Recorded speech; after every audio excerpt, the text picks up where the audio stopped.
தேவன் கொடுக்கிற வாக்குத்தத்தங்களை சுதந்திரிக்கணும்னா நீங்களும் நானும் யுத்தம் செய்தாக வேண்டும். அந்த யுத்தத்தில் ஆண்டவர் கொடுக்கிற பயிற்சி எடுக்கணும். தேவன் காட்டுகிற பாதையிலே போயாகணும். தேவன் நிக்க சொன்னா நிக்கணும், செய்யும் சொன்னா செய்யணும். ஏன் சொன்னா வெற்றி பெற்றுக் கொள்ளுகிறதுல ஆண்டவருடைய ஆலோசனை ஒவ்வொரு வித்தியாசமான யுத்தங்கள் தான். ரெண்டாவது பாத்தீங்கன்னா சொன்னா இஸ்ரவேல் ஜனங்களை பொறுத்த வரைக்கும் ரெண்டாவது யுத்தம் என்னன்னா அவர்களுக்குள்ளான யுத்தம். வெளிய சண்டை இல்லை. யாரு கூட சண்டை போட்டு இருந்தானா? யூதாக்கும் இஸ்ரவேலுக்கும் ஓயாம சண்டை. யூதாக்கும் இஸ்ரவேலுக்கும் ஓயாம. யூதா 2 கோத்திரங்கள், இஸ்ரவேல் 10, ஓயாத சண்டை. இஸ்ரவேலருக்கும் பென்யமீன் கோத்திரத்துக்கும் சண்டை. இதெல்லாம் எதை காண்பிக்கும் சொன்னா நம்மை நாம் ஜெயித்தாக வேண்டும். ரெண்டாவது, முதல் காரியம் வாக்குத்தத்தத்தை சுதந்திரித்துக் கொள்ளுகிறதுக்கான யுத்தங்கள். ரெண்டாவது, நாமே ஜெயிக்கணும். இஸ்ரவேல் ஜனங்கள் அவங்களுக்கு கூடாகவே அவர்கள் சண்டை போட்டு அவனே ஜெயிக்கணும். இன்னைக்கு அதுதான் நமக்கு அடையாளமாய் வைக்கப்பட்டு நீங்களும் நானும் நம்ம ஜெயித்தாகணும். சுயத்துக்கு சாகணும் அல்லது சுயத்தை மேற்கொள்ளணும். ஆண்டவருக்கு மகிமுண்டான் பவுல் அதை தான் சொல்லுகிறான். என்கிட்ட 2 விதமான பிரமாணங்களை பார்க்கிறேன். உள்ளான மனுஷனும் புறமான மனுஷனும் போராடி கொண்டு இருக்கிறான்.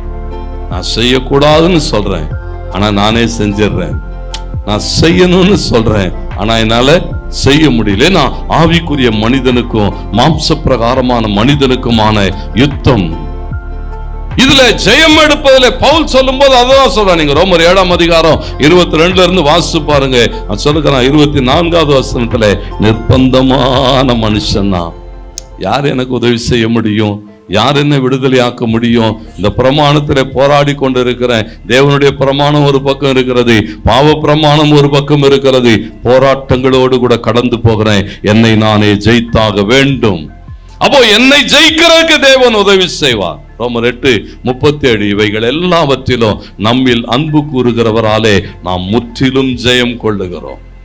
அது சொல்லுகிறான். இவ்வளவு போராட்டம் இருக்குது, ஆனாலும் தேவன் என்னை ஜெயிக்க வைப்பான். தேவன் ஜெயிக்க வைப்பார்னா அந்த ஜெயத்துக்குள்ளாக நாம் என்ன செய்யணுமா? கடந்து போகணும். எந்த சூழலையும் மேற்கொள்ளுகிறதுக்கான அந்த கிருபையை பெற்றுக் கொள்ளணும். 2 பேதுரு 2:19 அப்போஸ்தலனாகிய பேதுரு சொல்லுகிற போது அப்படி சொல்லுகிறார். எதினால் ஒருவன் ஜெயிக்கப்பட்டு இருக்கிறானோ அவன் அதற்கு அடிமையா இருக்கிறான்னு சொல்றான். நீ எதுல ஜெயிக்கப்பட்டிருக்கிற? எவைகளை நீ மேற்கொள்ள வேண்டும்? அநேக நேரங்களிலே எஸ் சொல்ல வேண்டிய இடங்களிலே எஸ் சொல்ல மறுக்கிறோம். நோ சொல்ல வேண்டிய இடங்களிலே நோ சொல்ல மறுக்கிறோம். வேதம் என்ன எதிர்பார்க்குறோம்னா எஸ் அப்படின்னா எஸ் சொல்ல தெரியணும், நோன்னா நோ சொல்ல தெரியும். ஏன்னா நீங்க ஜெயிக்கணும்னு சொன்னா உங்களுக்கு தெரியணும். பாருங்க, யெகூ ஜெயித்தான். யெகூ தன்னுடைய அந்த எல்லாவற்றிலும், ஏன் சொன்னா அவனுக்கு நோ சொல்ல தெரிந்தது. 2 ராஜாக்கள் 9ஆம் அதிகாரம் 30-31 வசனங்களை வாசித்து பாருங்க. அங்கே போடப்பட்டிருக்கிறது, யெகூ இஸ்ரவேலுக்கு வருகிறான். வரும்போது வசனம் சொல்லுது, யேசபேல் என்ன செய்தாலாம்? ஃபுல் மேக்கப்ல வந்தான் போட்டிருக்கு. எப்படி? Full makeup. தன் கண்களுக்கு மையிட்டு சிங்காரித்து கொண்டு அடே வந்து சிரிச்சு பார்த்து யெகூ கிட்ட என்ன சொல்றாலாம்? என் ஆண்டவனாகி சிம்ரியை கொண்டு சிம்ரி சேமம் என்னன்னோ பேசுறான்.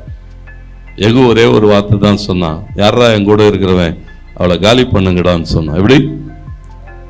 ஆனா சிம்சோனால முடியல. தெளிலால் அப்படியே உட்கார்ந்து மடியில அவனை போட்டு தாளாட்டி அப்படியே தலையை கோதி கோதி கோதி விட்டு ஜட பின்னி கடைசியில் என்ன செஞ்சுட்டான்? தெளிலால் மடியிலே சிம்சோன் தோற்று போகிறான். யெகூ இங்கே யேசபேலை கொன்று போடுகிறான். ஏன்னா எஸ் சொல்ற இடத்துல எஸ் சொல்ல தெரியணும், நோ சொல்ற இடத்துல நோ சொல்ல தெரியணும். ஜெயித்தாக வேண்டும்.